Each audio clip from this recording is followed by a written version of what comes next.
Camarada, reciban un cordial saludo en el canal. El día de hoy vamos a iniciar con las cápsulas sobre los manuscritos matemáticos de Carlos Marx en 1881.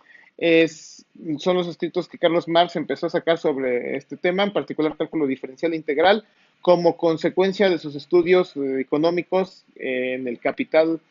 Empezó a tener varias cartas con Engels y hablaba varias ocasiones sobre este tema y a él le pareció cada vez más interesante, profundizó cada vez más, a tal grado que a pesar de su enfermedad, él continuó con sus escritos matemáticos, comenzó a cartearse cada vez más y más con Federico Engels sobre este tema. Le pareció cada vez más interesante, lo disfrutaba, en algunas ocasiones él decía que le super gustaba mucho este tema y él obviamente escribía al nivel de las matemáticas que había en su época, en el siglo XIX. No había mucha gran comprensión de muchos otros conceptos como los que ahora conocemos, como el de límite y cuestiones por el estilo. Carlos Marx, como ustedes podrán ver en las notas, no necesitaba de no usó ese concepto de límite para descubrir efectivamente el concepto de cantidad y calidad que había detrás de la derivada y de la situación dialéctica que había entre el cero entre cero y la derivada, como ustedes van a ver más adelante en el video.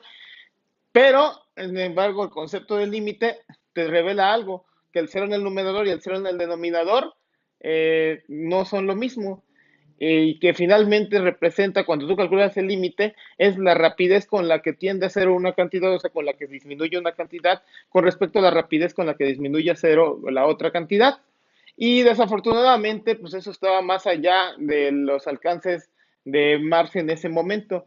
Y ese concepto es un concepto que todavía trae mucho más dialéctica, ¿no? Y explica efectivamente por qué el cero entre cero no es el mismo cero entre cero en todos casos, ¿no? Cero entre cero, pues eso puede representar varias cantidades. Si Marx hubiera sabido de esta situación, le hubiera seguramente fascinado. Sin embargo, para el nivel de la ciencia en el que había en su época, y dado que él no era matemático y profundizó más allá, llegó a descubrir muchas cuestiones en dialéctica, la conexión entre el materialismo dialéctico y el cálculo diferencial de su época. Pues los dejamos con esta serie de cápsulas que vamos a hacer a través de una pizarra electrónica y esperemos que se suscriban al canal y que sigan todas las cápsulas.